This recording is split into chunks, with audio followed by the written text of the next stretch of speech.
Hello and namaste. This is 𝗦𝗧𝗢𝗏 here once again and welcome back to my channel Financial Market Analysis Twist by 𝗦𝗧𝗢𝗏. So in today's video I would just like to discuss in brief regarding what is the future of metals and commodities basically going forward in the light of some of the recent developments. And also, if you have not yet subscribed to my channel, you please subscribe to my channel, and also if you like this video, you please put a like and share it with your maximum friends so that YouTube also promotes it. And I have a different format also. It is a paid basis format where a individualized stock and the sector and the business advice is given on a nominal chargeable basis. And if you want to get it, then you please contact me by sending me the mail. My email details are in the description box down below. You can send and then we can set up. It's on a nominal chargeable basis. And also a disclaimer that the views and the opinion expressed regarding any sector or stock or anything is my personal view based on my own analysis of the data which is available in the public domain. And the futuristic projections based on my projections and assumptions. So viewers are requested to do their own due diligence and research before acting on the investment advice, as I am nowhere responsible for their investment decisions. So let's start. I was just wondering in last 1 week because the market has, particularly the Indian market has rolled back, and so there were so many questions being sent to me and asking me viewers that what is my view regarding that market has again come back to the bull zone, or that it has become everything is normal and we should invest in the market and particularly the metals and mining. So I would like to tell you that see, metals and mining, as you remember, it started also with the collapse of in 2021 in April, with the collapse of the market. The first sector which boomed back or started roaring was the commodities, particularly metals and mining. And I was one of the first person to come, and I started my channel and advise people to buy the metals and mining stocks. And that will be the first to recover, when that recovery happens and when the post-COVID world opens up.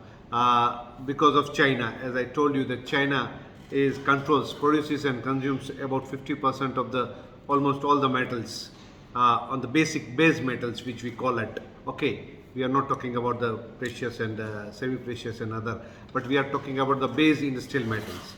So like steel, iron ore, aluminium, copper, lead, zinc.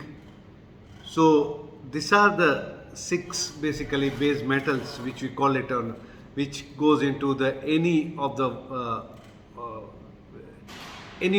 metals or the commodities or the things which we use on a day-to-day basis in construction, in industries, in the day-to-day life. So as in this, I had told that the recovery will start because the China consumes and produces 50%, and the China will be the first to recover because they have, at that time they were ahead of, in controlling or the getting know of this COVID, and they had taken measures, and as soon as they opened up and the things had started booming. In the same way, now I am telling you that that kind of a boom of metals and base metals again, because last week I had come out and saying that only 2 metals which looks futuristic metals and which I believe that will perform even well going forward, also outperform the market, is nickel and molybdenum. So these 2 metals I had talked about, but except other than that, as I'm doing today's video, I'm talking about the base metals like steel, iron ore, aluminium, copper, zinc, lead. So basically these are the metals which I believe are connected with the China's growth story. Okay, so the China's growth story is declining, as you can see in last 2 to 3 quarters. Particularly the shocking was the last quarter, the June ended quarter, where their actually GDP declined by quarter-on-quarter basis on the minus 2.6. So it was a degrowth of minus 2.6%, and on an annualized basis it only grew by, it was a flat growth, means only 0.4%. So as we can see that China keeps on closing and keeps on unrealistically trying to control by closing everything and lock down everything and all the activities and all the people. So this cannot go on. it will definitely not only help in finding solution for COVID, because COVID is a spreading disease, which will, and it's a kind of a common, as we have seen that in recent times that its version has been very mild. It even doesn't, it is the higher version of the, say, cough and cold. So it doesn't even, most of the time it is not even understood that one has got it. So this kind of measures will not only kill China's economy and GDP, but it will also affect the world growth. And that is also one of the reasons in recent times, apart from the Ukraine-Russia conflict and that energy prices inflationary, the imported inflation in most of the countries, and energy and food prices. The main reason also, the third reason, which can be related to the problem in the growth story, is this China's declining and the GDP. And with this kind of a very strict and practical, and I would say that even to the extent of crazy measures of locking down, which doesn't help solve anything, we are going to see that all this demand for these metals, base metals particularly, going down, and also production and the consumption also going down. As I told, that 50% of this base metals production and consumption happens in China. So we are going to see that this, in my view, is not the sector as of now. I would not recommend that one should, if this is bounce back in the Indian market, or in the market bounce back, one should get into this this sector stocks.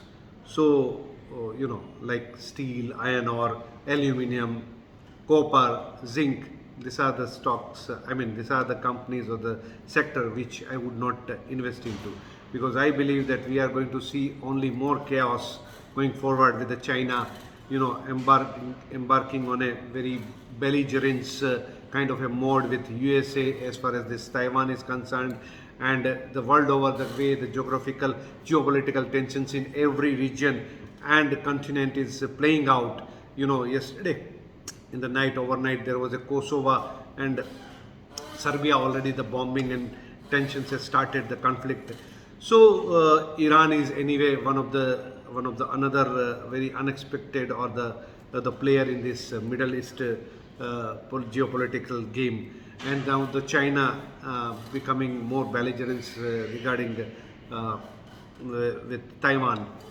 So I think, and with this COVID crazy kind of a lockdown, the China continuing to practice this kind of this lockdown, and so it is not only screwing up its own growth story or its own GDP, but it is screwing with the world, because everything is 50% of the world production and everything. Most of the commodities, most of the items is in China, and shipping also. Most of the containers, it's majoritarily produced in China, and it is in the Shanghai and those ports which are handling 30% of this traffic of the world.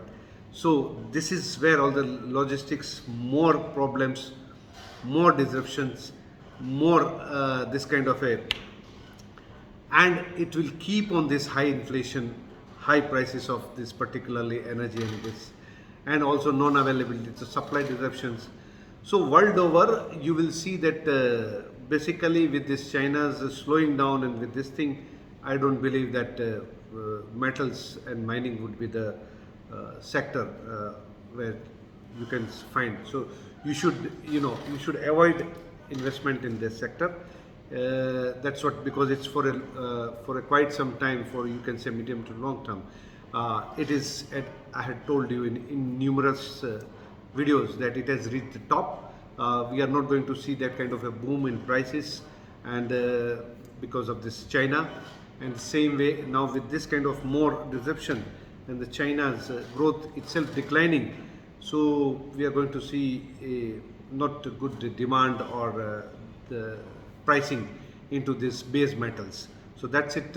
I just wanted to share my thoughts with you, and that's it from my side, and see you next week once again with some other unique topic, unique idea, unique concept. Till that time, ciao from Neeraj from Moscow, and love you all. See you.